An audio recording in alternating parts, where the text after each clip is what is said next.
জালেমদের এত বড় শিকড় যদি আল্লাহ কেটে ফেলতে পারে, আর আপনি কি, আপনার তো শিকড়ই নেই, এখন বলুন না কেন? আপনি যা শুরু করেছেন আগস্টের 5 তারিখের পরে, এই অবস্থা করলে কিন্তু জনগণ আগেই বুঝে ফেলবে। অনেকেই দেখছে পথে নেমে পড়েছেন। আগস্টের 5 তারিখের পরে অনেকে চাঁদাবাজি, অনেকে ছিনতাই, নাকি এলাকা আরম্ভ হয়নি? সেদিন নারায়ণগঞ্জের বন্দরেরা 12:30টার পরে গেছে চাঁদা চাইতে। গত পরশুদিন যশোরে 50 লাখ টাকা চাঁদা চেয়েছে, দিতে চাইনি, কপিয়েছে। হতভাগারা এত নিম্নে পৌঁছিয়েছে এই শয়তানগুলো, গাইবান্ধায় এক জজের কাছে পর্যন্ত 50 লাখ টাকা চাঁদা চেয়েছে। আরে ভাই, দেশের অবস্থা কি আপনি কিছুই টের পাচ্ছেন না? থামেন। গতকালকের রিপোর্ট, চট্টগ্রামে চাঁদা মোটর সাইকেলের শোরুমে আগুন লাগিয়ে দিয়েছে। কি আরম্ভ করেছেন দেখছেন না? লন্ডন থেকে লোকটা পাগল হয়ে গেল, প্রতিদিন ভিডিও বার্তা পাঠাচ্ছে যে আপনারা থামেন, দেশকে হাতে চলে এসেছে নাকি। যা আরম্ভ করেছেন, এদেশে যারা দায়িত্বে আছে, এদেশে গোয়েন্দা বিভাগে যারা আছে, বিশেষ করে এদেশের জনগণ সব কিন্তু নখদর্পণে রেখেছে কে কি করে। এদেশের সর্বোচ্চ গোয়েন্দা বিভাগে যিনি আছে, আমি মাঝে মাঝে তার সাথে হোয়াটসঅ্যাপে কথা বলি। সেদিন আমাকে তিনি বলছিলেন যে হুজুর, কোরআনের কথা 56,000 বর্গ মাইলে মন খুলে বলবেন, কোনো অনুমতি লাগবে না। কেউ যদি বাধা দেয় শুধু আমার একটু জানাবেন, ওর ঠ্যাং ভেঙে ফেলবো। বললাম স্যার আপনি ছিলেন কোথায়? বলছে আমি নতুন দায়িত্ব পেয়েছি।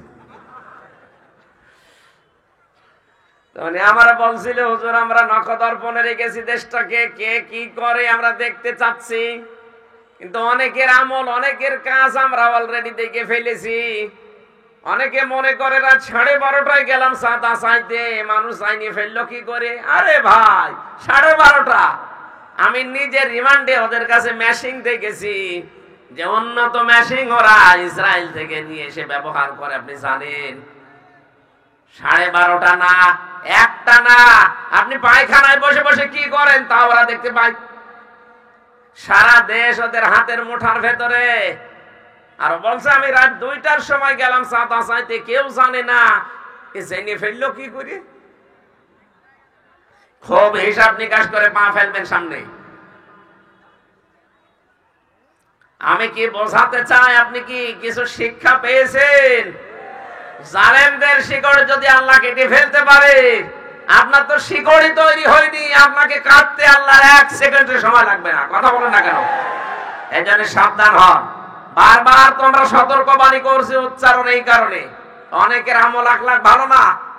আগেই বলছে যে 15 বছর কোরআনে কারিমের তাফসীর মাহফিলে অনুমতি লেগেছে, আমরা যদি যেতে পারি অনুমতি দেব না। এই কথাটা কয়েকদিন পরে বলতে পারলেন না, আগেই বলে ফেললেন, মানুষ তো সব জেনে ফেলবে। কথা বলে না কেন? আপনার আচরণ যে এরকম মানুষ অনেকে জানে, তারপরও কিছুদিন পরে বলার দরকার ছিল। এদেশের মানুষের আগে এখন আর আগস্টের 5 তারিখের আগের মতো কালো চশমা পরানো নেই। চশমা এখন সব ভেঙে গেছে। এই কথা বলে না কেন? সব এখন ফকফকা দেখতে পাচ্ছি আমরা, কে কি করছে, কে কি করতে পারে। এই জন্য আমরা সাবধান হব ভাই। আবহমান কাল থেকে নতুন নতুন নিয়ম নীতি যারা বানিয়ে ইবাদত হিসাবে মানুষকে চালিয়ে দিতে চায়, হে নবী আপনি যখন কোরআনের কথা তুলবেন তখন দেখবেন ওই ইবাদত গুলো টিকবে না। ওই মানুষগুলো দেখবে যে আমার ব্যবসা তো মাঠে মারা যাচ্ছে, তখন তারা রাগ করবে, উল্টা পাল্টা ফতোয়া আপনার নামে বানাবে। এমনকি ধর্ম ব্যবসায়ীও বলা হচ্ছে আলেমদের। কথা বলেন। বলে আমরা জানি তাফসীর মাহফিলের নামে কি হয়। কি জানেন আপনি? সূরা ফাতিহা আমার সামনে পড়তে পারবেন? যারা এই ফতোয়া দেন যে কি হয় তাফসীর মাহফিলের নামে, আমি জানি তাফসীরের নামে সব অপব্যাখ্যা হয়। আপনি আসেন, অপব্যাখ্যা হলে এখানে মুফাসসির বসে নেই। আপনি একটা সূরা যদি শুদ্ধ করে আমার সামনে পড়তে পারেন, আমি আপনাকে মিষ্টি খাওয়াবো। পেটে বোম মারলে সূরা ফাতিহা শুদ্ধ করে বলতে পারে না, আলেমের ভুল ধরে। বিশ্বনবীকে এই রজব মাসে একটা নতুন রাষ্ট্র তাকে আল্লাহ উপহার দেবেন। একটা রাষ্ট্রকে যদি কল্যাণময় করতে হয়, কি কি কাজের আঞ্জাম দেওয়া লাগে, আল্লাহর নবীকে আল্লাহ দুনিয়ায় শেখাননি। এই রজব মাসে, আজকে 25 তারিখ না, আর মাত্র 2 দিন, 27 তারিখে ওনারে নিয়ে গেছে, 26 তারিখের দিবাগত রাতে একেবারে আল্লাহ নিজের আরশে নিয়ে 27 বছর তার গবেষণাগারে 14টা জিনিস শিখিয়েছে। কয়টা? 14টা জিনিস তাকে শিখিয়ে আবার দুনিয়ায় পাঠিয়ে দিয়েছে। যান, ব্যক্তি, পরিবার, সমাজ, রাষ্ট্র যদি এই 14টা ফরমান অনুযায়ী চলতে পারেন, আমি আল্লাহ বলছি ওই দেশটা হবে কল্যাণময় দেশ। এদেশে আমরা 18 কোটি মানুষ, 18 কোটি জনগণকে আমরা জনসম্পদে পরিণত করতে চাই। এদেশের সম্পদ কম নেই, জালেমরা যদিও সব পাচার করেছে, এখনো যা আছে যদি ভালো মানুষের হাতে দেওয়া হয়, যদি এটা লুটতরাজ না হয়, অবশ্যই এই দেশটা আবার দাঁড়িয়ে যাবে ইনশাআল্লাহ। সূরা বানী ইসরাঈলের 23 থেকে 38 এই 16টা আয়াতের তাফসীর আজকে করব বলে বসেছিলাম। সময় কি চলে যাচ্ছে? 10:30 পর্যন্ত আর 30 মিনিট। না, আমার আবার অনুষ্ঠান দিনের বেলায় 3টা থেকে 4টা পর্যন্ত, সেই কিশোরগঞ্জের কলিয়ার চর। আপনাদের এই মাহফিলটা তো ওই যে ঘোষক বলছিল না যে আসলে মাহফিল গুলো 1.5 বছর 1 বছর আগেই নেওয়া হয়ে যায়। শুধু এনার মুখের দিকে তাকিয়েছি, তাছাড়া ফেরেশতা বললেও নিতাম না, কারণ আমি এমনি 4-5 দিন জ্বরে আছি। এরপরে শরীরও ভালো না, ডাক্তাররা বারবার বলছে আপনি কথা বন্ধ করেন, কথা বন্ধ করেন। কথা বন্ধ করে করবো কি? এইটাই তো আমার কাজ। আপনাদের সময়টা আজকে বেশি দিতে পারছি না, তারপরও যতটুকু পারছি আমি তাড়াতাড়ি শেষ করার চেষ্টা করবো ইনশাআল্লাহ। মেহমান নিয়ে আসবেন আমার পরে যারা আসে, কিন্তু সময় নির্ধারিত আপনাদের, অনেকগুলো আলোচক, আর এরকম মানুষকে পাওয়াও তো কঠিন। কালকে মাওলানা আব্দুল্লাহ আলম ভাই আমার সাথে ছিল কুমিল্লা, ওই যে ওইদিকে কি বড়িচং নাকি থানা আছে, ওইদিকে আমার সাথে ছিল দেবিদ্দার। আসলে সময়গুলো আমরা মেনটেন করতে পারছি না। আগে তো জালেমরা যাক বাধা দিত, এখন তো কোনো বাধা নেই। এখন একেবারে বাবা শাহজালাল, সব হালাল, যে যা আয়োজন করছে কোনো বাধা তো নেই, বাধা দেওয়ার সাহসও কারণে। আর আমার হাতে তো আছে, আমার তো জানিয়েই দিয়েছে, শুধু যে বাধা দেবে তার নাম ঠিকানা আমার কাছে পাঠাবে, ওরা একেবারে 14 বংশ উদ্ধার করে দেব। কিন্তু 2-1টা বিষয় আমাকে তিনি জানিয়েছেন যে রাতের বেলা অনুষ্ঠানগুলো যারা করে তাদেরকে কমিটি যারা আছে বলবেন ওনারা যেন পর্যাপ্ত আলোর ব্যবস্থা রাখে। 2 নম্বরে মেয়েদের যেন আলাদা যে ব্যবস্থাগুলো হয়, সেখানে তাদের থাকা এবং পেশাব পায়খানা টয়লেট এগুলো যেন পর্যাপ্ত ব্যবস্থা করে দেয়। আমি বিভিন্ন অনুষ্ঠানে এগুলো বলে দেই কমিটিকে যে এগুলো আপনারা করবেন। তাছাড়া কোরআনের কথা বলতে দেশে কোনো মহারথীর আর অনুমতি নেওয়া লাগবে না ইনশাআল্লাহ। আর আগামীর দেশ আমরা দেখতে পাচ্ছি, কোরআনে কারিমের এই 14টা ফর্মুলা যদি সামনে এনে আমরা বাস্তবে রূপ দিতে পারি, কিয়ামত পর্যন্ত এই দেশে কোরআনের কথা ওপেন ভাবে চলবে, কোনোদিন কেউ বন্ধ করতে পারবে না ইনশাআল্লাহ। একটু জিকির করেন। সালা দিয়েছিলেন, মানে ঠান্ডা হয়ে গেছে, আছে থাকলে দেন, না থাকলে আর সুবহানাল্লাহ। গলাটা পারে না আসলে, শরীর যাই হোক আছে, গলাটা পারে না। প্রতিদিন 3টা 4টা 3টা 4টা, গলা পারবে কত?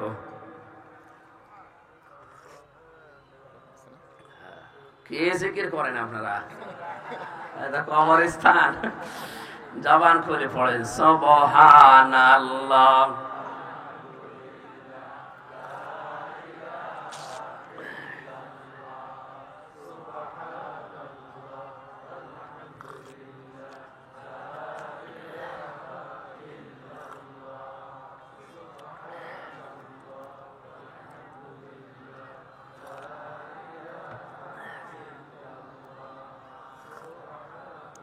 বসেন, আপনি বসেন, আরো তো মানুষ আছে, বসেন।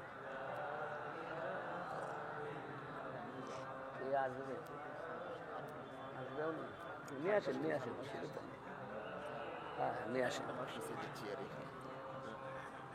না সময় কভার হবে না, দরকার নেই, নিয়ে আসেন, অসুবিধা নেই, আমি সামারাইজ করে ফেলছি।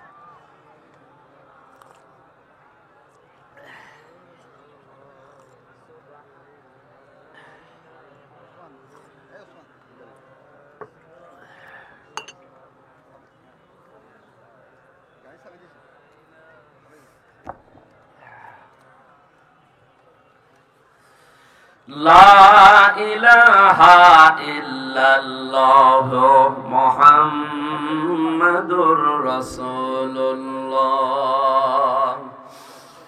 কুমিল্লাবাসী, আল্লাহ রাব্বুল আলামিন বলেন 27 বছর আমার কাছে রেখে রেখে আমি নিজে আল্লাহ আপনাকে শিক্ষক হয়ে 14টা জিনিস শিখিয়ে দিলাম। যান এবার পৃথিবীতে ফিরে যান। নিজ এলাকা থেকে শুরু করে তামাম পৃথিবীর জন্য যেহেতু আপনি নবী, লিতুনযিরা উম্মাল কুরা ওয়া মান হাওলাহা, আপনাকে আমি সতর্ককারী পাঠিয়েছি শুধু মক্কার জন্য না, ওমান হাওলাহা এর আশপাশে যা আছে সব কিছুর জন্য। মুফাসসিরিন ইকরাম আশপাশ বলতে তামাম দুনিয়ার সব কিছুকে তিনি বুঝিয়েছেন তারা।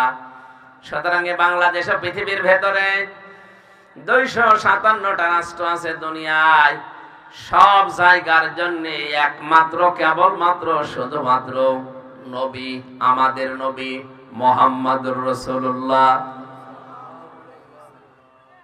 আমার ভাইরা, নবী শব্দ এসেছে নাবা থেকে। নাবা মানে ব্রেকিং নিউজ। নাবা মানে কি? সত্য সংবাদ।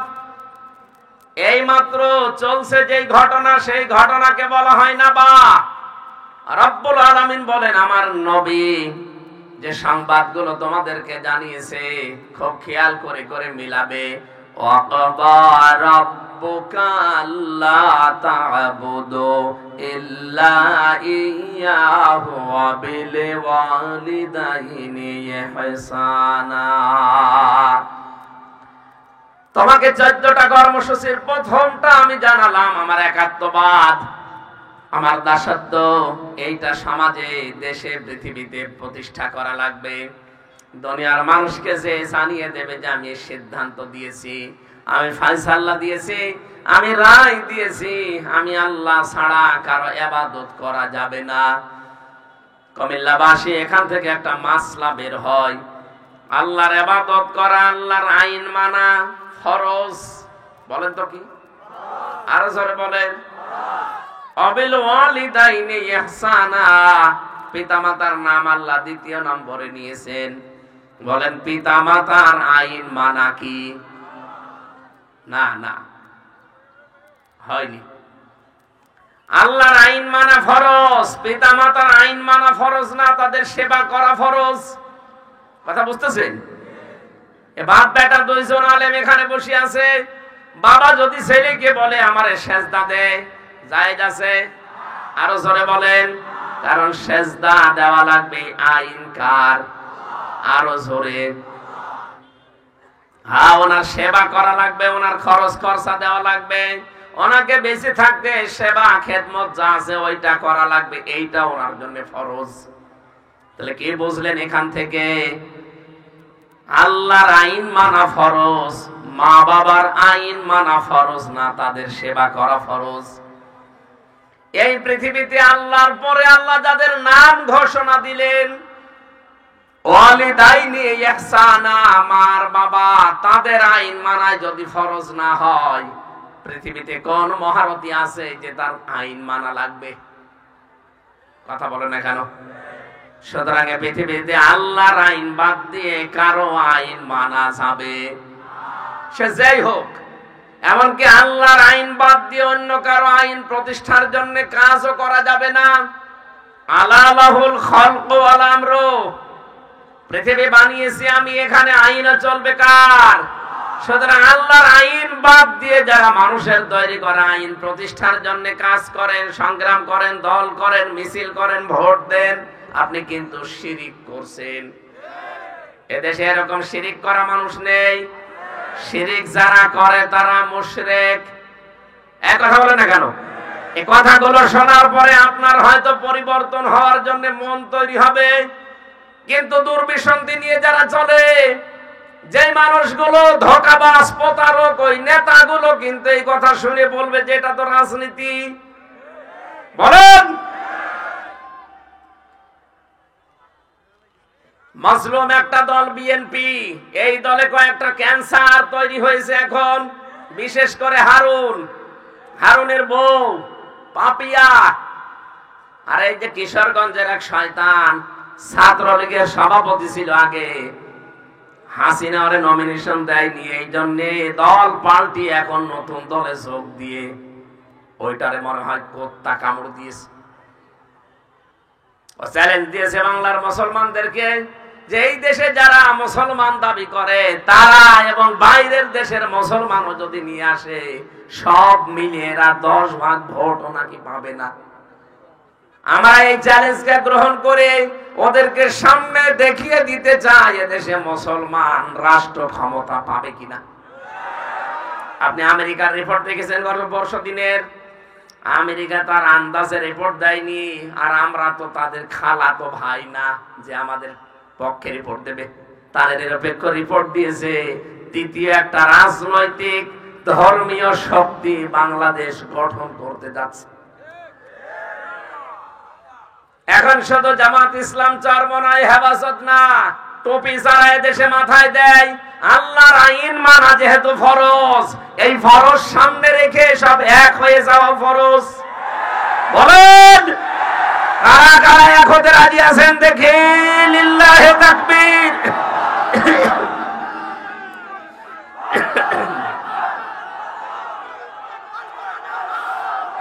আন্দাজে হাত তুলবেন না, হাত নামান।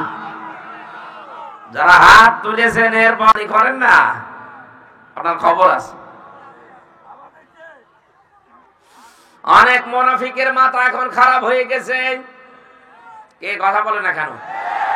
চরমনাইয়ের পীর সৈয়দ রেজাউল করিম কালকে উনি জানিয়েছে যে আমাদেরকে অনেকে বলতো এরা হাত মিলায় না, আমরা কিন্তু হাত মিলিয়ে ফেলেছি।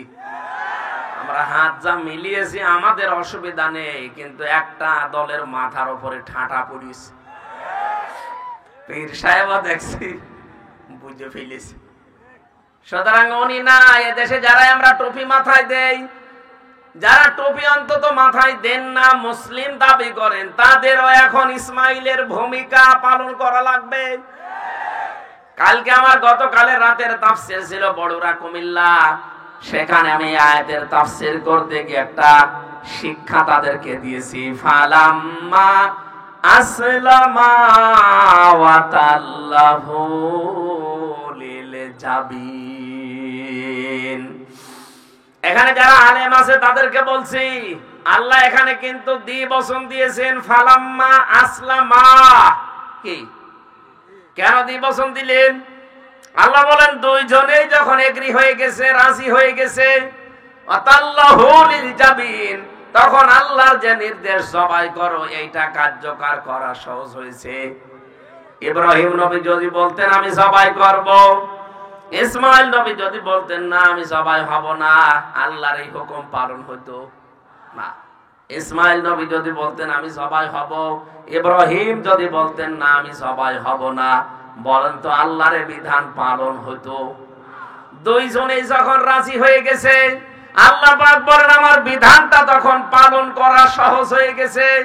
আজ বাংলাদেশের দায়িত্বে যারা আছে, 1628টা চেয়ারের মানুষ বসে আছে। কত? এই 1628টা চেয়ারের মানুষকে আমরা চাই আমাদের বাবা ইব্রাহিম নবীর ভূমিকায় তাদের আসতে হবে। আর আমরা 18 কোটি জনগণ আমরা ইসমাইল নবীর ভূমিকায় গলা পর্যন্ত দিতে রাজি আছি। তাহলে আল্লাহর বিধান এই দেশে কায়েম হওয়া সহজ হবে। কথার অর্থ যদি বুঝে থাকেন, তাহলে ইব্রাহিম এবং ইসমাইলের ভূমিকা সামনে পালন করার সময় আসতেছে। আমরা চাই দেশের দায়িত্বে যারা যাবে তারা যেন ইব্রাহিম নবীর ভূমিকা পালন করে, আর আমরা যারা জনগণ থাকবো সব সময় সব অবস্থায় আল্লাহর বিধানকে পালন করার জন্য আমাদের জীবন পর্যন্ত দিতে আমরা ইসমাইলের ভূমিকায় আসব। তাহলে আল্লাহর বিধান যখন কায়েম হয়ে যাবে, রাব্বুল আলামিন বলেন আমার বিধান যদি কায়েম হয় তখন সাদাবাজি করা লাগবে না। সাদাবাজি মানুষ যে কারণে করে ওই কারণগুলোই তুলে ফেলবো, মানুষের কর্মসংস্থান তৈরি হবে। 36 লাখ যুবক এখন এই দেশে বেকার আছে। যত টাকা পাচার হয়েছিল একটা গণতান্ত্রিক সরকারের হাতে, জনপ্রতিনিধিদের হাতে দেশটা তুলে দেন। সামনে যেহেতু তুলে দেওয়ার সময় আসতেছে, আর তারা যদি হয় আল্লাহ ভীরু, ইসলামপন্থী, আখিরাতপন্থী, এই মানুষগুলো নিজের আখের গোছাতে চিন্তা করবে না। এরা সব বাইরের এই টাকা পাচার যেগুলো সবগুলো ফেরত নিয়ে আসতে পারবে। এগুলো সব নিয়ে আসলে, আমি কয়েকদিন আগে যাচ্ছিলাম কমলগঞ্জ মৌলভীবাজার, পাইলট আমারে বলছিল যে হুজুর এই যে হেলিকপ্টার দেখতে পাচ্ছেন, এই যে এগুলো যদি আজ কর্মসংস্থান তৈরি করার জন্য জালেমরা টাকাগুলো পাচার না করে এখানে ব্যবহার করতে পারতো, তাহলে এই দেশের একটা যুবকও বেকার থাকার কথা ছিল না। এই কুমিল্লা নোয়াখালীর কত মানুষ বাইরে যেয়ে বিদেশে যেয়ে নিজেদের কর্মসংস্থানের জন্য রাস্তা ঝাড়ু দেয়, পায়খানা পরিষ্কার করে। কথা বলে না কেন? এগুলো একটাও করা লাগতো না। 36 লাখ যুবক বেকার আছে, এদের কর্মসংস্থান তৈরি হয়ে যেত। আল্লাহ রাব্বুল আলামিন তার আইন মানা যেহেতু আমাদের জন্য ফরজ করে দিয়েছেন, মা বাবার আইন মানা, আমি আবার বলছি ফরজ না, তাদের সেবা করা ফরজ। এই জন্য আল্লাহর প্রথমেই রায়টা এই দেশে কার্যকর করতে হলে এখন আর দল বিদল দেখা যাবে না, দল মত নির্বিশেষে সবাই এখন ঐক্যবদ্ধ হওয়া লাগবে। আপনি যদি আল্লাহর আইনের পক্ষে থাকতে পারেন, কায়েম যদি হয় ভালো, না হলেও আপনার কোনো লস নেই। আপনি কিয়ামতে ঠিক আপনার উসুরত পেয়ে যাবেন। কি কথা বলে না কেন? এই জমিনটা মনে করেন এই যে মাওলানার রশিদ আহমেদ সাহেবের, উনি যদি কামলা নিয়েছে আমাদের 5 জনকে, বিকাল 5টা পর্যন্ত এখানে আমরা কাজ করলে বিকাল 5টায় উনি বেতন দিয়ে দেবে। বিকাল 5টার আগে এই জমিনের কোনো ক্ষতি আমরা করতে দেব? কথা বলেন না কেন? কারণ বিকাল 5টা পর্যন্ত এখানে কাজ করলেই বেতন আমরা পেয়ে যাব, আমাদের সংসার চলবে। বাংলার মুসলমানেরা বিকাল 5টা মানে জীবনের শেষ দিন। বিকাল 5টা মানে আরো জোরে, জীবনের শেষ দিন পর্যন্ত এই জমিনে আল্লাহর ইবাদত বন্দেগী আমাদের করা লাগবে, আল্লাহর আইনের পক্ষে থাকা লাগবে। যদি কায়েম হয় ভালো, না হলেও অসুবিধা নেই, আমার বেতন আমি জান্নাত পেয়ে যাব ইনশাআল্লাহ। আবিল ওয়ালিদাইনি ইহসানা, মা বাবা যাদের আছে তাদের সেবা করে, তাদের খেদমত করে, তাদের পেছনে সাধ্যমতো খরচ করে তাদের খুশি রাখা লাগবে।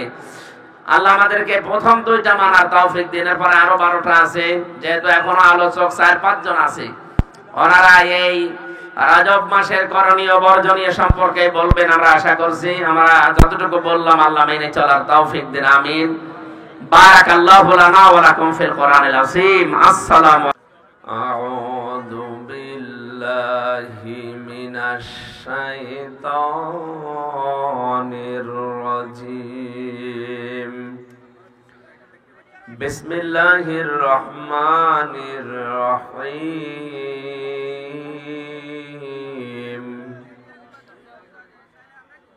ইন্না হাযাল কুরআনা ইয়াহদি লিল্লাতী হিয়া আকওয়াম। يهدي للتي هي أقوم ويبشر المؤمنين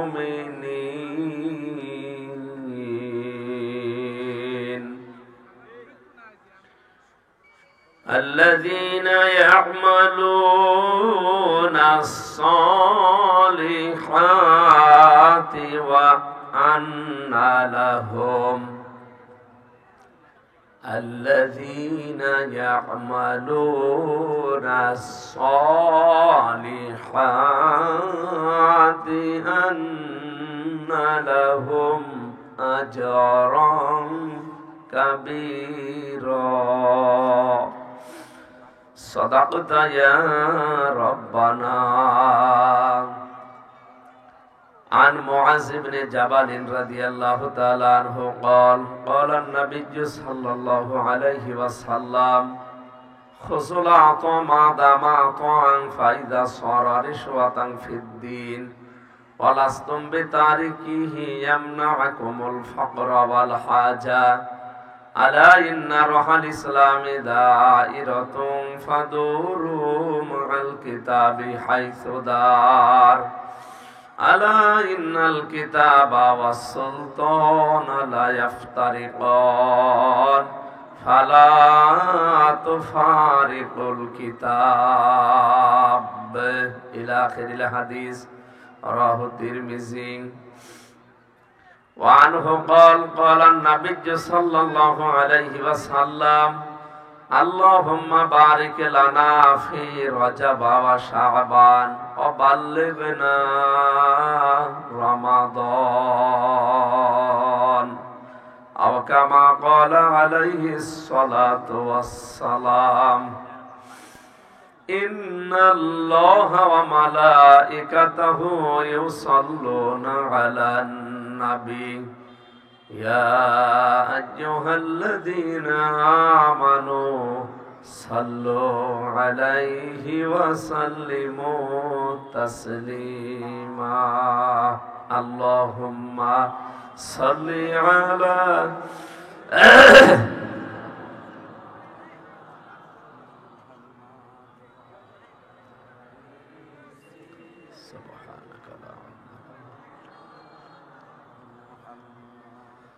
আলহামদুলিল্লাহ।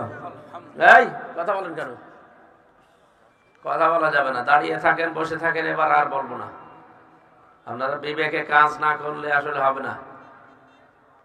কত জায়গা এখনো খালি নেই, আপনারা দাঁড়িয়ে আছেন কি কি দেখতে কি দেখতে? বসেন, তাড়াতাড়ি বসেন। বাংলাদেশের ঐতিহ্যবাহী জেলা কুমিল্লা নাঙ্গলকোট থানার অন্তর্গত নাকি মন্তলী আল হেরা ইসলামিক সমাজ কল্যাণ পরিষদের উদ্যোগে প্রথম বাৎসরিক একটা ব্যতিক্রম ধর্মীয় অনুষ্ঠান। দিনের বেলায় হাজারো কাজ ছিল আমাদের, সব কাজকে বাদ দিয়ে তাফসীরুল কোরআন মাহফিলের হাজির হওয়ার তৌফিক আমাদের মনিব দান করলেন। একটা ইবাদত কবুল হওয়ার জন্য শর্ত হচ্ছে এটা করার পরে আর একটা করার সুযোগ পাওয়া। কিছুক্ষণ আগে ফজরের নামাজ আদায় করেছি আমরা।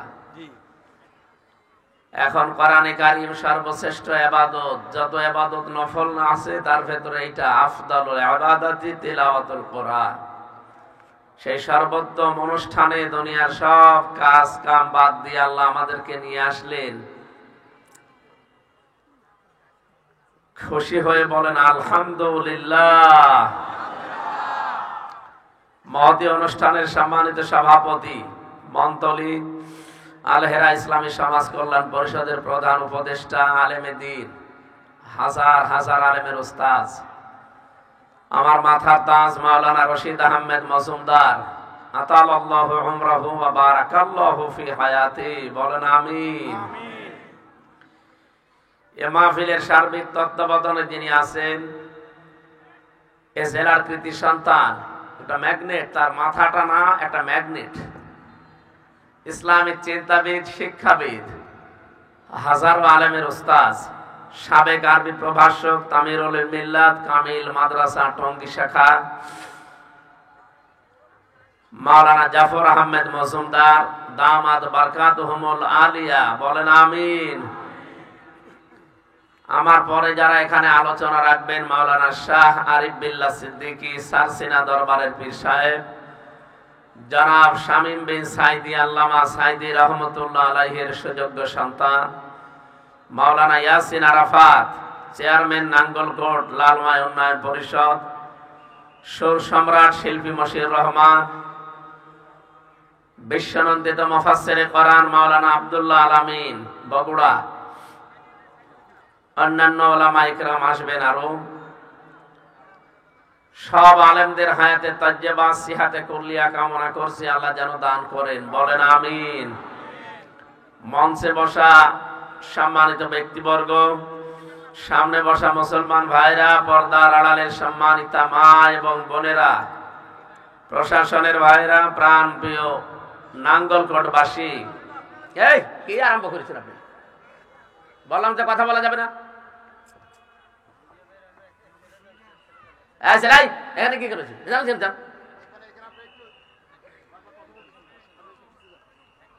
আপনি এখানে কলা গাছের মতো কি করেন? যান এখান থেকে সরেন, যান এখান থেকে সব সরে যান।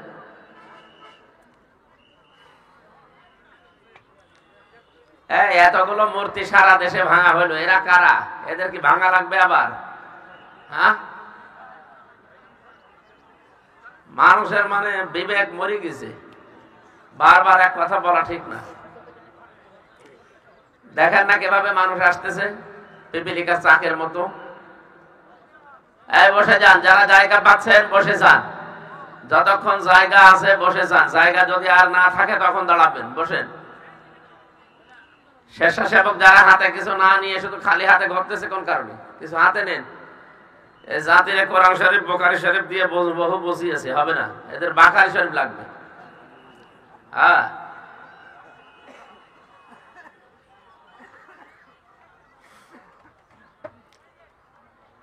মঞ্চে এবং সামনে বসা সম্মানিত ব্যক্তিবর্গ, আজকের মাহফিলের প্রধান আকর্ষণই আপনারা। দল মত জাতি বর্ণ ধর্ম নির্বিশেষে কোরআনের এই অনুষ্ঠানে দিনের বেলায়ও সব বাদ দিয়ে যারা আসতে পেরেছেন, অবশ্যই আল্লাহ আমাদেরকে ভালোবেসেছেন এবং আমরা বিশ্বাস করতে পারি আমাদের ফজরের নামাজ কবুল হয়ে গেছে। এই হিসাবে আমরা খুশি হয়ে বলছি আলহামদুলিল্লাহ। জান্নাতের ভেতরে আল্লাহ নিজে একটা অনুষ্ঠান সাজাবেন এভাবে, সেখানে তো এরকম এই কাঠের তৈরি করা, বাঁশের তৈরি করা এই ছেঁড়া সামিয়ানা দিয়া থাকবে নাকি? না, আপনার চোখ কোনোদিন দেখে নাই সেই বাগানটা, সেই মঞ্চটার কথা কোনোদিন আমাদের কানে শোনে নাই, আমার হৃদয়ে কোনোদিন কল্পনাও আসে না যে কত সুন্দর হতে পারে। আজকে আপনাদের এখানে যে গেট তৈরি করা হয়েছে, গেটটা আরো সুন্দর করার কথা ছিল শুনলাম, কিন্তু যারা দায়িত্ব নিয়েছে ওনারা সঠিকভাবে আঞ্জাম দিতে পারেন নাই। তারপরও যতটুকু করেছে মারহাবা, তাদেরকে শুকরিয়া জানাচ্ছি। যেহেতু আল্লাহ নিজে অনুষ্ঠানে সভাপতি থাকবেন, বিশ্বনবী হবেন প্রধান অতিথি, হযরতে দাউদ আলাইহিস সালাম নিজের কণ্ঠ দিয়ে কোরআনে কারীম তেলাওয়াত করে অনুষ্ঠান উদ্বোধন করবেন। তিনি পড়বেন সূরা তাহা থেকে। আমাদের নবী মুহাম্মদুর রাসূলুল্লাহ সাল্লাল্লাহু আলাইহি ওয়াসাল্লাম তিনি সূরা রহমান তেলাওয়াত করে শোনাবেন। যারা জান্নাত পাবে তারা থাকবে শ্রোতা, অন্য কাউকে আল্লাহ ওই জান্নাতের অনুষ্ঠানে ঢুকতে দেবেন না। সর্বশেষ সভাপতির বক্তব্যে আল্লাহ নিজে তার কুদরতের কণ্ঠে সূরা ইয়াসিন তেলাওয়াত করে তার বান্দা বান্দীদেরকে শোনাবেন। 50,000 সানা মিম্মা তাউদ্দুন, দুনিয়ায় 1-2 করে যেভাবে গণনা করি, জান্নাতের ওই পরিবেশে এক একটি আয়াত শুনতে আল্লাহর মুখে 50,000 বছর সময় লাগবে। মানুষ জান্নাতের নিয়ামতের কথা পর্যন্ত ভুলে যাবে। ওই ময়দানে আমাদের মতো মানুষদেরকে, বিশেষ করে সম্মানিত সভাপতি মাওলানা রশিদ আহমেদ মজুমদার, আল্লাহ তার এই গোলামকে যেন শ্রোতা হিসাবে একটু জায়গা ওখানে করে দেন। আমিন, আরো জোরে বলেন আমিন। যেহেতু কোরআনে কারীম শোনার জন্য আমরা এসেছি, আল্লাহ রাব্বুল আলামিন বলেন, ইন্না হাযাল কুরআনা ইয়াহদি লিল্লাতী হিয়া আকওয়াম। এই এমন একটা কোরআন যেটা পথ নির্দেশ করে, সরল পথ, স্থায়ী পথ, সোজা পথ মানুষদেরকে নির্দেশনা দেয়। আয়ুবাশশিরুল মুমিনিনা আল্লাযীনা ইয়া'মালুনাস সালিহাত, পৃথিবীতে যারা নেক কাজ করবে তাদেরকে, এই মুমিনদেরকে কোরআন সুসংবাদ জানায়। ওয়া আন্না লাহুম আজরান কাবীরা, তাদের জন্য বিশাল পুরস্কার আল্লাহর পক্ষ থেকে অপেক্ষা করছে। বলেন সুবহানাল্লাহ। কুমিল্লাবাসী, যেহেতু এটা রজব মাস, নবীজি এই মাসটা আরম্ভ হলে তিনি দোয়া করতেন আল্লাহর কাছে, আল্লাহুম্মা বারিক লানা ফি রজব ওয়া শাবান ওয়া বাল্লিগনা রমাদান। হে আল্লাহ, তুমি আমার রজব আর শাবানের বরকত দাও, আর আমার হায়াতটা তুমি রমজান পর্যন্ত বাড়িয়ে দাও।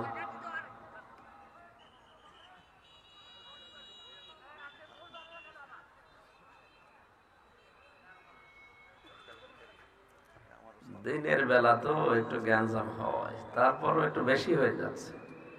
আপনারা তো ভদ্র জেলার মানুষ, বাংলাদেশে কুমিল্লা, নোয়াখালী, সারা বাংলাদেশে আমরা জানি এই দুই দেশে আলেম বেশি, এই দুই জেলায়। কিন্তু এই দুই দেশে জালেমও বেশি, এই দুই জেলায়।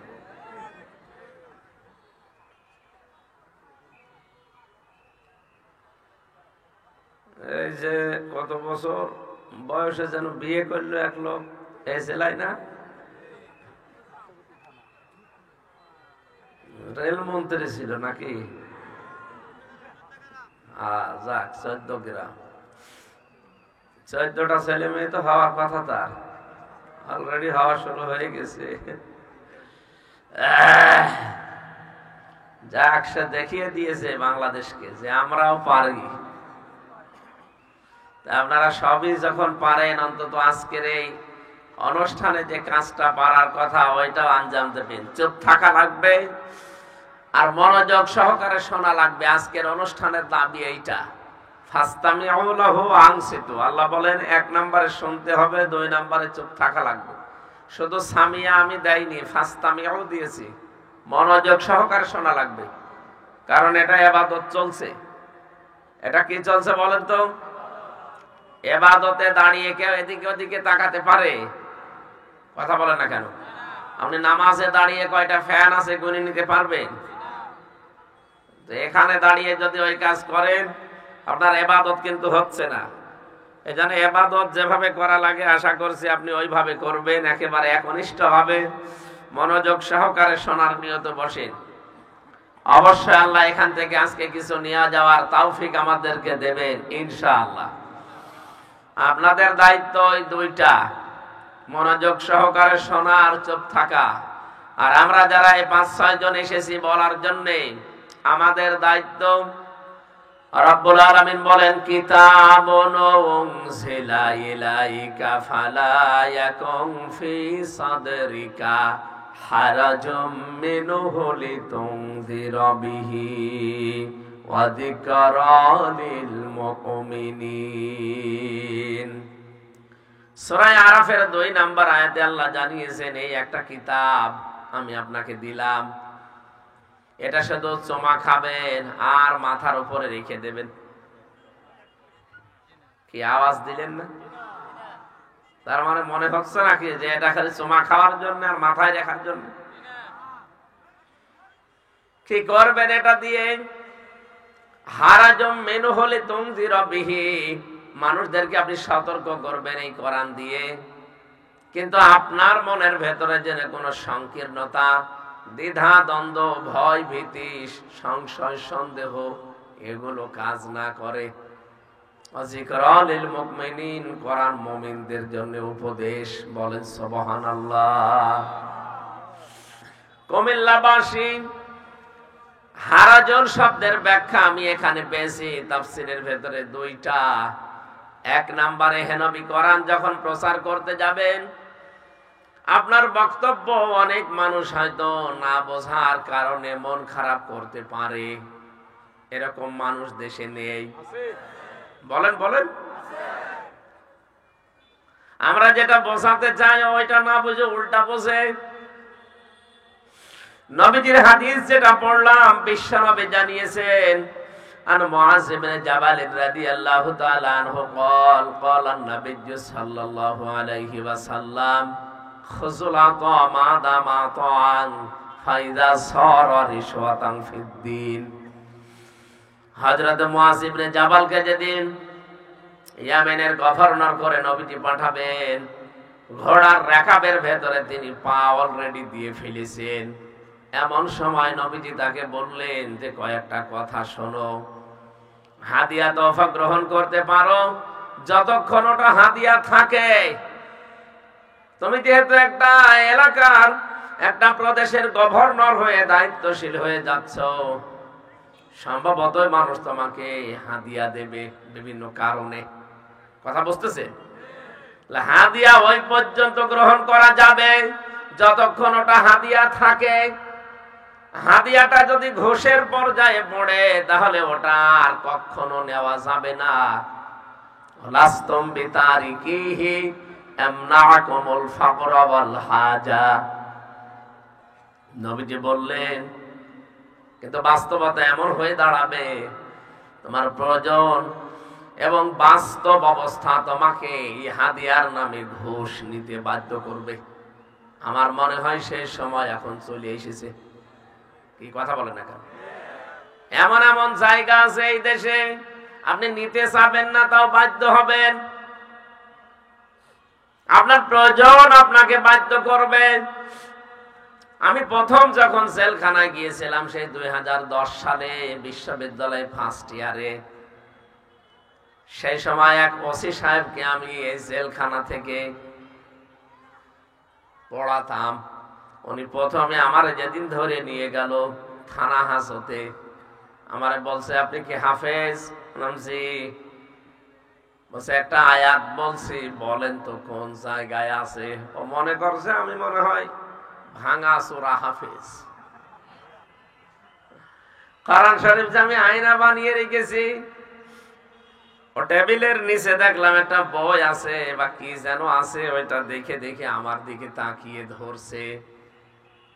আমারে বলছে বলেন তো, কুলিল্লাহুম্মা মালিকাল মুলকি তুতিল মুলকা মান তাশা ওয়া তানজিউল মুলকা মিম্মান তাশা।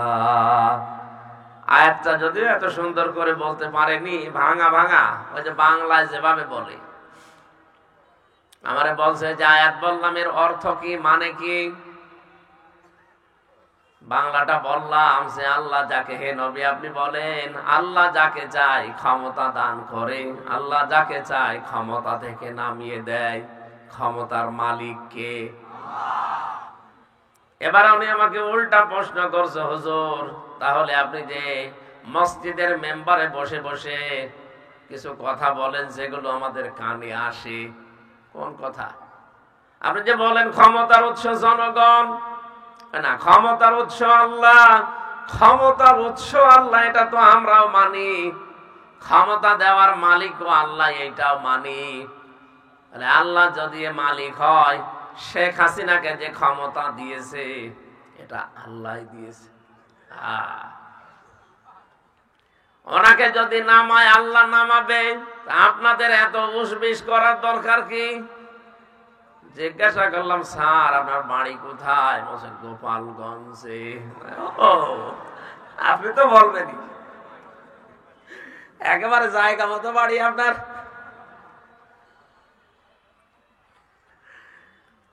যার পরবর্তীতে অনেক কথাবার্তা হওয়ার পরে জেল থেকে ছাড়া পেলাম। ওই সময় থেকে যে আরম্ভ হয়েছে, এই যে এবারও 3 বছর জেলে থেকে আসলাম। আমি 11 সালে বিয়ে করেছি, আমার মনে হয় শ্বশুর বড় আমার এতদিন যাওয়া হয়নি। এটা আমার প্রথম শ্বশুর বাড়ি হয়ে গেছে, খালি যায় আর আসি। তো ওই দিন ওনারে জিজ্ঞাসা করতাম মাঝে মাঝে, কিছু কিছু মানুষ দেখতাম এসে ওনার টেবিলের নিচে টাকার বান্ডিল দিত যখন আমি পড়াতাম। একদিন ঘুষের একটা আয়াত পড়াচ্ছিলাম, লা তাকুলু আমওয়ালাকুম বাইনাকুম বিল বাতিল, হঠাৎ দেখি 10 লাখ টাকা নিয়ে এসেছে একজন। বলছে, স্যার এই টাকাগুলো রাখেন আর আমার ওই মালটা ছেড়ে দিন। 1 কোটি টাকার হিরোইন ধরা পড়িছে। আপনারা জানেন বাংলাদেশে 2টা থানায় সবচাইতে বেশি ক্রাইম হয়। কুষ্টিয়ার সদর থানা, যেটা মডেল থানা, আর একটা সিলেটের বিশ্বনাথ থানা।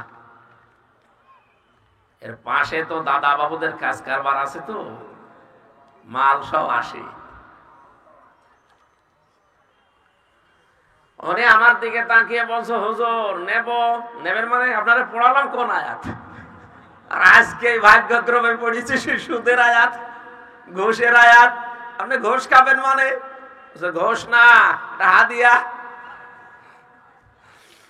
হাদিয়া সরকার আপনাকে দেয় না, আপনার নির্ধারিত একটা বেতন আছে।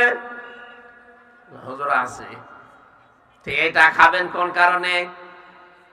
ওই মুহূর্তে দেখলাম আমার সামনে লোকটাকে গরম দিল, বেটা আমি কোরআন পড়ি আর তুমি ঘুষ দিতে এসেছো, এক চড়ে তোমার। ও ঠিক আছে। ও দেখলাম নিয়ে চলে গেল। পরবর্তীতে খেয়েছে কিনা জানি না, খেয়েছে মনে হয়, কারণ আমি ওনার কাছে হিসাব নিয়েছিলাম। ওই সময় ওনার বেতন ছিল 42,000 টাকা মনে হয়, 10 সালের দিকে। অথচ ওনার স্ত্রী আর ওনার মেয়ে ঢাকাতে যে ফ্ল্যাট নিয়ে থাকে, ফ্ল্যাট ভাড়া দিয়ে থাকা খরচ সব মিলিয়ে 60,000 টাকা। আপনি কি কথা বোঝে? যার বেতন 42,000, তার স্ত্রী আর মেয়ে থাকে ঢাকাতে, শুধু ফ্ল্যাট ভাড়া আর খাওয়া দাওয়া খরচ মিলে সব মিলে 60,000। তার মানে এখনো 18,000 টাকা আল্লাহর দেওয়া লাগবে। নবীজি যে বললেন, ও মুআজ, তুমি হয়তো একটা দেশের দায়িত্ব নিয়ে যাচ্ছ, একটা প্রদেশের এলাকার, তোমাকে মানুষ হাদিয়া তওফা দেবে, গ্রহণ করতে পারবা হাদিয়া ওই পর্যন্ত যতক্ষণ হাদিয়া থাকে। কিন্তু যদি ওটা একবার ঘোষের পর্যায়ে পড়ে যায় তখন আর নিতে পারবা না। কিন্তু আমার আশঙ্কা হচ্ছে প্রয়োজন এবং বাস্তবতা মানুষকে ঘুষ হাদিয়া হিসাবে নিতে বাধ্য করবে। এই যে ওসি সাহেবের কথা বললাম, 42,000 বেতনে কিয়ামতের আগে ওনার স্ত্রী আর ওনার সন্তানের ওই ভরণ পোষণ ওখানে হবে না যেখানে থাকে তারা। এমনকি ওনার নিজে আছে, ওনার একটা ছেলে আছে বাইরের দেশে পড়ে। বলেন তো কত খরচ লাগবে তাদের? তার যে প্রয়োজন এবং বাস্তবতা তাকে বাধ্য করছে এই ঘুষটাকে হাদিয়া হিসাবে নেওয়ার জন্য। এরকম হাদিয়া যদি মাসে 5টা আসে, ও বেতন নেওয়া লাগে। নবীজি বলেন, এমন সময় আসবে তোমাদের প্রয়োজন এবং বাস্তবতা তোমাদেরকে এই ঘুষকে হাদিয়া হিসাবে নিতে বাধ্য করবে। আলা ইন্নাল কিতাবা ওয়াস সুলতানা লা ইফতারিকান। অতি শীঘ্র এমন কিছু মানুষ আসবে, তারা বলবে আল্লাহর কিতাব আর রাজ্য রাজনীতি আলাদা। বলেন তো এটা কতদিন আগের কথা? 1,500 বছর আগের কথা। অথচ কয়েকদিন আগে একজনের মুখে আমরা এই কথাটা অলরেডি শুনেই ফেলেছি। সেও মুসলমান, বলছে কোরআনের সাথে রাজনীতির কোনো সম্পর্ক নেই। আপনি বলেন তো নবীর এই কথার সাথে একেবারে হুবহু মিলে গেছে না? অতি শীঘ্র এমন কিছু মানুষ পৃথিবীতে আসবে, তাদের মুখ থেকে আপনি শুনতে পাবেন যারা বলবে আল্লাহর কিতাব আর রাজ্য রাজনীতি আলাদা। ফালা তুফারিকুল কিতাব, আমার উম্মতেরা সাবধান, কখনো কোরআনের রাজনীতি থেকে আলাদা হবা না। এগুলো তো সব আমি বানিয়ে বলছি। একজন আলেম বসে আছে, এ পিতা আজকে ধন্য, যতগুলো সন্তান জন্ম দিয়েছে সবগুলোই কোরআনের আলেম বানিয়েছে। আল্লাহ রাব্বুল আলামিন এই ওসিলায় যেন এর বাবা মাকেও মাফ করে দেন, বলেন আমিন। আমার কথাটার উত্তর দেন। আমি যেটা কোরআন দিয়ে বোঝাতে চাই, হয়তো ওইটা না বুঝে উল্টা বোঝে, যা এটা রাজনীতি হচ্ছে, আরে ভাই, কোরআনে কারিমে রাজনৈতিক কথা আছে 918 জায়গায়। কত বলেন বলেন? নামাজের কথা আছে 82 জায়গায়। নামাজের ওয়াজ করলে আপনার বেশ ভালোই লাগে। রোজার কথা আছে মাত্র 1 জায়গায়, রোজার কথা বললে আপনার কাছে ভালো লাগে। হজের কথা আছে মাত্র 1 জায়গায়, হজের কথা বললেও আপনার কাছে ভালো লাগে। যাকাতের কথা আছে 1 জায়গায়, 82 জায়গায় যাকাতের কথা বললে আপনার ভালো লাগে। যেটা 918 জায়গায় আছে, ওইটা ক্লিয়ার করার জন্য জাতির কাছে স্পষ্ট কথা বললে আপনার কাছে রাজনীতি মনে হয়।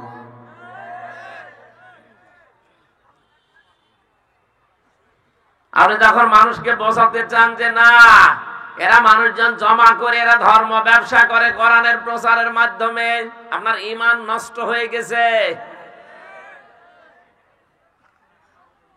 হারাজনের প্রথম ব্যাখ্যায় ছিল এই, নবী আপনি যখন কোরআন প্রচার করতে যাবেন, অনেক মানুষ আপনার বক্তব্য বিবৃতি বুঝবে না, আন্দাজে তারা মন খারাপ করে রাগ করতে পারে। এই ধরনের মানুষ আমরা বাংলাদেশে এখন দেখতে পাচ্ছি। 2 নম্বরে, আবহমান কাল থেকে এমন এমন নিয়ম নীতি এই দেশে ইবাদত হিসাবে মানুষ পালন করে আসছে, ধর্ম মনে করে, আসলে যেটা ধর্ম না। আপনি যখন কোরআনের ব্যাখ্যা করবেন, তাফসীর করবেন, তাফসীর মানে খুলে ফেলা। তাফসীর মানে কি বলেন বলেন? কোন জিনিস আবরণ দিয়ে ঢাকা আছে, এই যে চা দিয়েছে আমাকে, এটা আবরণ দিয়ে ঢাকা, ঢাকনা দেওয়া আছে। এতক্ষণ আমি জানি না এর ভেতরে পানি আছে না চা আছে। এখন যদি ঢাকনাটা তুলে ফেলি বোঝা যাবে না। এই সমাজে অনেকে জুলুম, শিরিক, বেদাত, কুফরি এগুলোর আবরণ দিয়ে নিজেদেরকে ঢেকে রেখেছে, জনগণকে বুঝতে দেয় না। তাফসীর হলে ওই আবরণ খুলে যাবে, জনগণ টের পাবে যে এটা জাতির সর্বনাশকারী। এই জন্যে জালেমরা, এই জন্যে মুনাফিকরা, এই জন্যে কাফেররা, এই জন্যে মুশরিক যারা সবচাইতে বেশি তাদের রাগ হয় তাফসীর মাহফিলের কথা শুনলে। আপনি এই দেশে দেখবেন ইসালে সওয়াবে বাধা দেয় না, ওরস শরীফে বাধা দেয় না, ওরস মোবারকে বাধা দেয় না। 63 দিন ধরে কত অনুষ্ঠান মানুষ বানিয়েছে, ঈদে মিলাদুন নবী, বাধা নেই। যত বাধা বাংলাদেশ সহ বিশ্বের সব জায়গায় আমি দেখতে পাই শুধু তাফসীর মাহফিলে। কথা বলে না কেন? পৃথিবীতে 3টা প্রাণী দেখবেন রাতের বেলা বের হয়, দিনের আলোতে বের হয় না। পেঁচা, বাদুড়, চামচিকা। এরা দিনের আলো এখন পাবেন না, তাদের রাত যত গভীর হবে দেখবেন তারা বের হয়। বের হয়েই মানুষের ফসল নষ্ট করে, কলা নষ্ট করে। ওরা স্থির থাকে না। রাত যত অন্ধকার হবে, যত গভীর হবে দেখবেন বের হয়ে মানুষের কলা নষ্ট করবে, পানের বরজ নষ্ট করবে, ফসল নষ্ট করবে। এই জন্য এদের নামও ডিজিটাল নাম, পেঁচা, বাদুড়, চামচিকা। নাম যা বললাম, কি মনে হচ্ছে যে একবার দেখলে আর একবার দেখতে মন চাবে। ওদের নামের সাথে চেহারার রকম মিল আছে। যেহেতু দিনের আলো, সূর্যের আলো ওদের ভালো লাগে না, পছন্দ হয় না, রাতের অন্ধকার ওরা বেছে নেয়, এই জন্য নাম ওদের ওই রকম। এই পৃথিবীতে যারা সূর্যের আলো, কোরআনের আলো, ইসলামের আলো, দিনের আলো সহ্য করতে পারে না, কুফরির অন্ধকার, জুলুমের অন্ধকার, শিরিকের অন্ধকার, সর্বোপরি বেদাতের অন্ধকারের পথ যারা বেছে নেয়, এরাও এক প্রকার পেঁচা, বাদুড় আর চামচিকা। কিয়ামতে এদের আকৃতি থাকবে না। আমি এবার সূরা রহমানের একটা আয়াত শোনাচ্ছি, বাড়ি যে মিলাবেন তাফসীর সহ। ইউরাফুল মুজরিমুনা বিসিমাহুম ফায়ুখাযু বিন নাওয়াসি ওয়াল আকদাম। জবান খুলে পড়েন, ফাবিআইয়ি আলাহি রাব্বিকুমা তুকাযযিবান। আল্লাহ পাক বলেন কিয়ামতের দিন এই পৃথিবীতে যারা মুজরিম, পাপিষ্ঠ, গুনাহগার তাদেরকে আমি তুলবো তাদের পা ধরে আর চুলের মুঠি ধরে।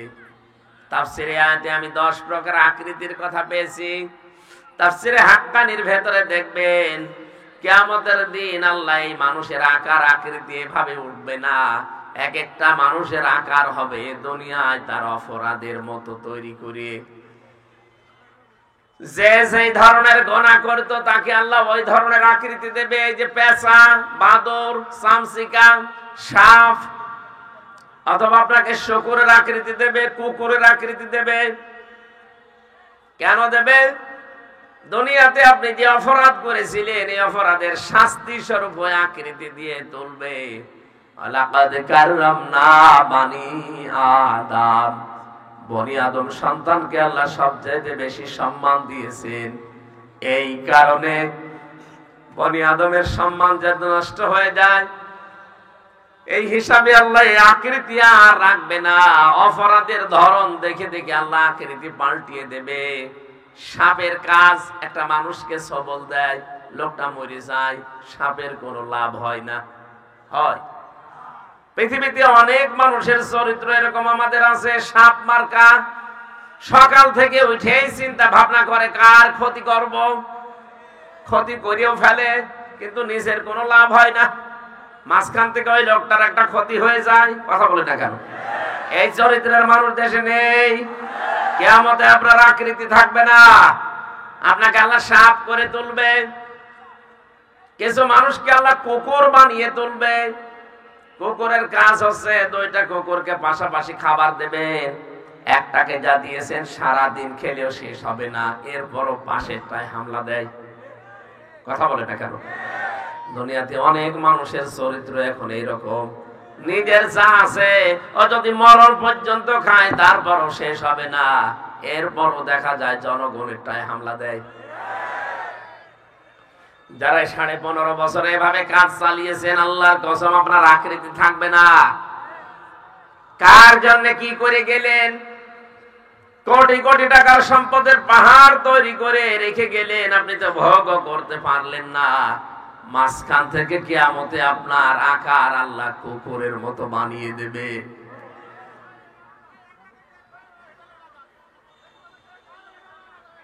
এই যে দরবেশের কথা আমরা শুনি, সালমান এফ রহমান বাংলাদেশের শ্রেষ্ঠ ধনী তালিকায় ছিল এই লোকটা। কি হয়েছে তার এখন? আমার মতো এখন মাটির ফ্লোরে থাকা লাগে। আমার তো 3 বছর অন্যায় ভাবে ফাঁসির কন্ডেম সেলের ভেতরে মাটির ফ্লোরে রেখে দিয়েছিল। এখন তারে তো অন্যায় না, তারে তো বৈধ ভাবেই রেখেছে, কারণ সে 36,000 কোটি টাকা চুরি করেছে। দেশে যদি কোরআনের আইন থাকতো, ওরা শুধু মাটির ফ্লোরে না, ওরা হাত কেটে দেওয়া হয়তো জনসম্মুখে। কথা বলে ঠিক কিনা? এই জন্য এতদিন ওরা চোরের আইন চায়নি, কারণ ওরা জানে যে চোরের যে আইন আছে এটা যদি বাংলাদেশে কায়েম হয় তে আমার হাত থাকবে না। এদেশে যতগুলো মানুষ দায়িত্বে ছিল আমরা দেখেছি কম বেশি সবগুলো চোর। এত বড় বড় চোর মানুষ হতে পারে আমার কুষ্টিয়ার হানিফ, মাহবুবুল আলম হানিফ। 15 বছর আগেও যে ব্যবসা করে খেত মাছের, এখন কয়েক হাজার কোটি টাকার মালিক। বেগম পাড়ায় যে বাড়ি বানিয়েছে আমি দেখেছি, কি বাড়ি গো!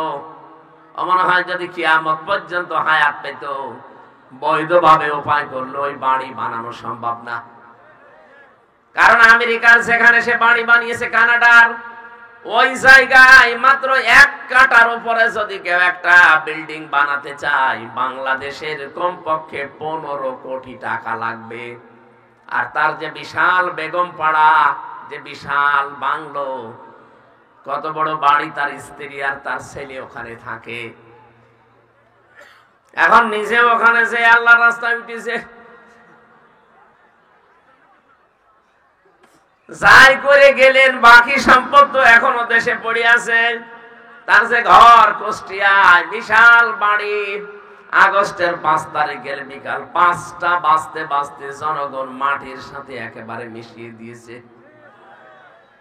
পায়খানার প্যান ছিল সেটাও খুলে নিয়ে চলে গেছে। আমি সকালবেলা দেখতে গিয়েছিলাম 6 তারিখে, দেখি কি অবস্থা আছে, দেখি না কিচ্ছু নেই। চিন্তা করলাম এত কঠোর মানুষ হইল কেন। পরবর্তীতে কোরআনে কারিমের একটা আয়াত আমার সামনে এসে দাঁড়িয়েছে, ফাতিল কাবুয়ুতুহুম খাওয়িয়াতাম বিমা যালামু ইন্না ফি যালিকা লায়াতাল লিকাওমিন ইয়ালামুন। সূরা নমল 19 নাম্বার পারা 20 নাম্বার পৃষ্ঠা 7 নাম্বার লাইনের 5 নাম্বার রুকুর, এটা 52 নাম্বার আয়াত। তাফসিরে ফি জিলালিল কোরআনে পাবেন। আল্লামা সাইয়্যিদ কুতুব রাহমাতুল্লাহ আলাইহি লিখেছেন, রব্বুল আলামিন যেন এভাবে হাতের আঙ্গুল দিয়ে দেখাচ্ছেন, এই সেই ঘরগুলো, এইদিকে তাকান। আল্লাহ বলেন এই সেই ঘরগুলো। কি এই ঘর? কি? খাওয়িয়াতান, আমি জনশূন্য করে দিয়েছি, পরিত্যক্ত বানিয়ে দিয়েছি, বিমা যালামু, এই জালেমদের জুলুমের কারণে। আয়াতটা যে কত বাস্তব! 5 তারিখে আমি আল্লাহর এই আয়াতকে 100 ভাগ মিলিয়ে ফেলেছি। সারা বাংলাদেশে 630টা থানা আছে, প্রত্যেক জায়গায় দেখেন জালেমদের বাড়িঘর, ঠিক আল্লাহ জনশূন্য করে দিয়েছে। থাকার মতো একটা কুকুরও নেই। কি কথা বলেন এখন? ধানমন্ডির এই বাড়ির দিকে তাকান। আমি নাম ধরেই বলছি, ধানমন্ডির এই বাড়ি কত জৌলুসপূর্ণ ছিল। মানুষ অনেকে আবেগে গিয়ে চুমা খেত। কি কথা বলেন?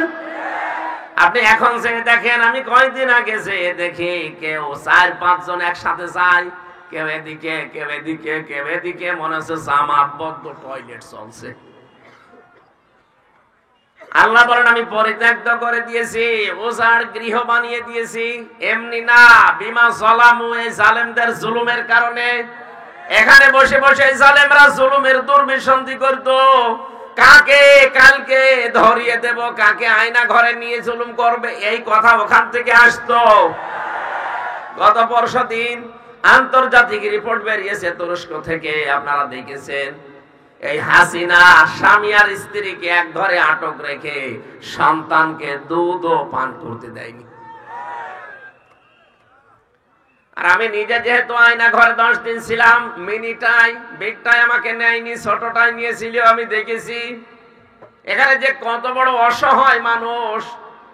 আমার মাথায় পর্যন্ত দড়ি বাঁধা ছিল 11 ঘন্টা, আমার পায়ে ডান্ডা বেড়ি পড়ানো, হাতে পেছনে হ্যান্ডকাপ লাগানো, চোখে কালো কাপড় দেওয়া।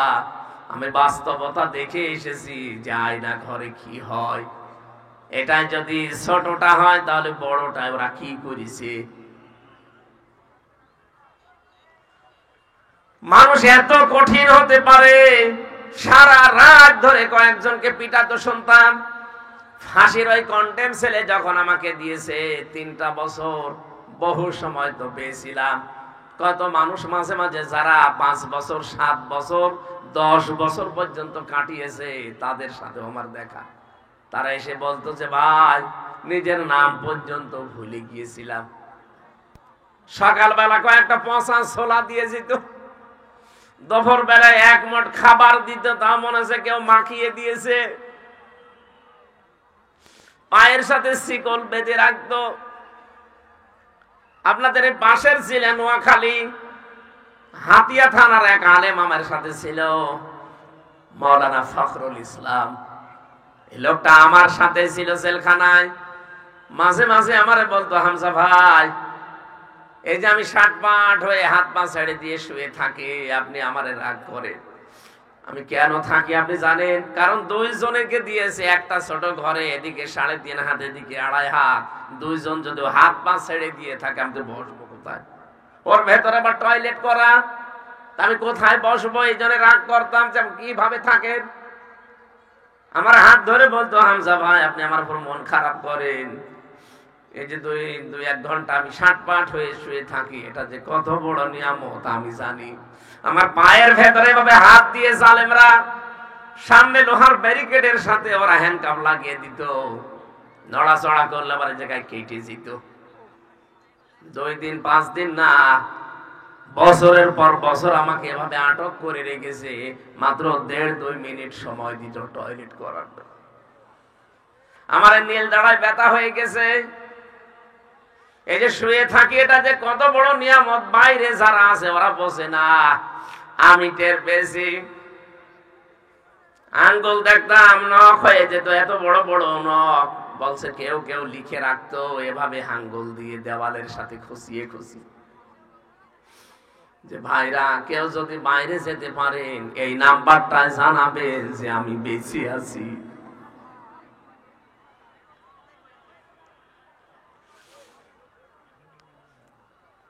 এই ভয়ঙ্কর কাজগুলো আয়না ঘরে হয়েছে, বিভিন্ন দেওয়ালের লিখন। এখন দেখলাম পরশুদিন একটা রিপোর্ট বের হচ্ছে, পত্রিকায়ও দিয়েছে, কারা যেন ওগুলো সব দেওয়াল মুছে রং করে দিয়েছে। না, এগুলো জাদুঘর হিসাবে রেখে যাওয়ার দরকার ছিল। সারা দুনিয়ার মানুষ দুনিয়া থেকে আসতো আর দেখতো যে বাংলাদেশে একজন ফেরাউন ছিল, লেডি ফেরাউন। এতে কত বড় ভয়ঙ্কর, বাচ্চাকে দুধ খেতে পর্যন্ত দেয়নি। আমি নিজে ভিকটিমের জন্য আমি অল্প জানি, আমারও বলেছিল যে তোর বউ তুলে নিয়ে আনবো।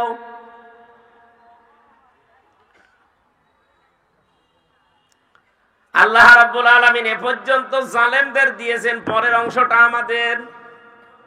আমি যেন কোন সূরায় ছিলাম মনে আছে আপনাদের? সূরা নমল 19 নাম্বার পারার 20 নাম্বার পৃষ্ঠার 7 নাম্বার লাইনের 52 নাম্বার আয়াতের শেষের দিকে এটা আছে। আপনারা কিছু মনে রাখতে না পারেন আমি বলি করব কি?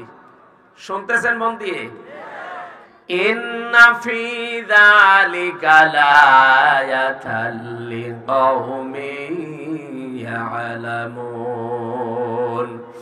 রাব্বুল আলামিন এখানে লামে তাকিদ দিয়েছেন, যারা গ্রামার বসে জিজ্ঞাসা করেন অবশ্যই এর ভেতরে শিক্ষা আছে। যারা জ্ঞানী তাদের জন্য, তাহলে এদের জন্য শিক্ষা কি, আমাদের জন্য আয়াতে। জালেমদের এত বড় শিকড় আল্লাহ কিন্তু কেটে ফেলেছেন, কিন্তু ফাইল জানা নেই। ফাকুতিয়া দাবিরুল কওমিল্লাযিনা যালামু, জালেমদের শিকড় কাটা হয়ে গেছে। কেটেছে কে? না না, কতিয়া মজুল, এর ফাইল জানা নেই। জালেমদের শিকড় কে কেটেছে কেউ জানে না। হানিফের বাড়ি কুষ্টিয়ায় কে ভেঙেছে কেউ জানে না, অথচ পায়খানার প্যানও নেই। তার মানে কে করলো জানা নেই। অবশ্যই কেউ না কেউ করেছে, কিন্তু আল্লাহ তার নিশানা রাখে নাই। কথা বলে না কেন? জালেমদের অবস্থান যদি আল্লাহ এই করুণ অবস্থায় তুলে দিতে পারে, আগামীতে যারা চেয়ারে বসবেন তারাও যদি জালেম হন, 5 বছর পরে আপনার বাড়ি ঘরও কিন্তু শ্মশান হয়ে যাবে। কি বোঝাতে চাই আপনি বুঝেছেন নাকি আন্দাজে বলেন? ঠিক